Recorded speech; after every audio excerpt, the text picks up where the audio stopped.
ممبئی میں جمعے کی نماز میں امام صاحب نے اعلان کیا کہ بھائی یہ جو صحن ہے، یہ صحن میں چھپر ڈالنا ہے.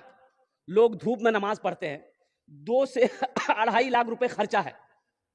تو اگلے جمعے کو آپ لوگ نماز پڑھنے آئیے گا نا، تو تھوڑا سا رقم بڑھا کر لے کے آئیے گا تاکہ وہ چھپر کا انتظام ہو جائے. نماز ختم ہو گئی، لوگ اپنے گھر چلے گئے. عصر کے ٹائم دیکھتے ہیں ایک آدمی، غریب آدمی، بدن میں میلا کچیلا کپڑا پہنے ہوئے، سر پہ گمچھا باندھا ہوا، ساتھ میں اپنی بیوی کو لے کے مسجد آیا. مؤذن صاحب سے بولا کہ امام صاحب کہاں ہے؟ تو مؤذن صاحب بولا کہ بھیک مانگنے آئے ہو؟ بولا نہیں، ہم بھکاری نہیں ہیں، امام صاحب سے ملنا ہے. بولا نہیں، امام صاحب نہیں ملے گا کسی سے، سوئے ہوئے امام صاحب. تو یہ آدمی بولا کہ سنو، امام صاحب اعلان کیا تھا 2.5 لاکھ روپے چاہیے چھپر ڈالنے کے لیے، وہ ٹکا لے کے ہم آئے ہیں. مؤذن کا پیر کے نیچے سے زمین کھسک گئی کہ شکل دیکھو، لباس دیکھو، کپڑا دیکھو، 2.5 لاکھ ٹکا لے کے آیا. جلدی امام صاحب کو اٹھایا کہ اٹھیے، وہ ٹکا مل گیا. امام صاحب دروازہ کھولا، سلام دعا ہوئی، بٹھایا. امام صاحب بھی اس کی حلیہ کو دیکھ کے تعجب ہو گئے. بولے بھائی پیسہ تم لایا کہاں سے؟ بولا حضرت لایا کہاں سے، ہم اپنے گھر سے لائے.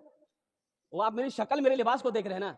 حضرت ہم امیر نہیں، ہم تو غریب ہیں، ہم کوڑا چنتے ہیں، چمکی پلوتھین بوتل چنتے ہیں، میری بیوی چنتی ہے. یہ پیسہ ہم نے بڑی محنت سے جمع کیا ہے، ہمارا گھر نہیں ہے، ہم ریلوے اسٹیشن کے بغل میں جھوپڑی بنا کے رہتے ہیں. یہ پیسہ اس لیے جمع کیے تھے کہ ہم اپنا ایک گھر بنائیں گے.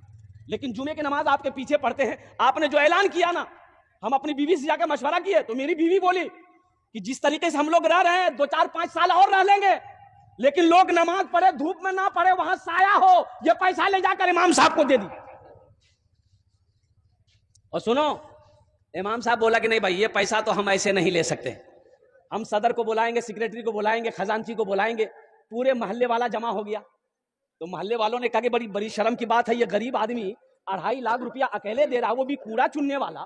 ہم لوگ اتنا زمیندار ہیں، کروڑ پتی ہیں، بلڈنگ والا ہے، یہ تو شرم کی بات ہے. بولا بابو دیکھو، تم چلے جاؤ یہ پیسہ لے کے، یہ پیسہ تم رکھو، تم اپنا گھر بنانا. بولا کہ نہیں، ہم ارادہ کر لیے، پیسہ قبول کیجیے. بولا اچھا ٹھیک، بیٹھو بیٹھو. اب محلے والے آپس میں مشورہ چندہ کرنا شروع کر دیا. بھائی تم کتنا دے گا؟ بولا ہم 20. تم کتنا دے گا؟ ہم 30,000 دے گا. تم کتنا دے گا؟ ہم 25,000 دے گا. چندہ کرتے کرتے پورے محلے میں 5 لاکھ چندہ ہوا. کتنا چندہ ہوا؟ ارے زور سے بولو. 5 لاکھ چندہ ہو گیا. 5 لاکھ چندہ ہو گیا، جمع ہو گیا. اب امام صاحب نے کہا کہ تم کتنا دو گے مسجد میں؟ بولا ہم 2.5 لاکھ لائے ہیں. بولا کہ 2.5 لاکھ لاؤ. 2.5 لاکھ روپیہ اس کا لے لیا، اور یہ 5 لاکھ روپے جو چندہ ہوا اس کے حوالے کر دیا کہ تمہارا پیسہ ہم نے قبول کر لیا ہے، میرا پیسہ تم قبول کر لو، اس پیسے سے اپنا مکان بنا لو.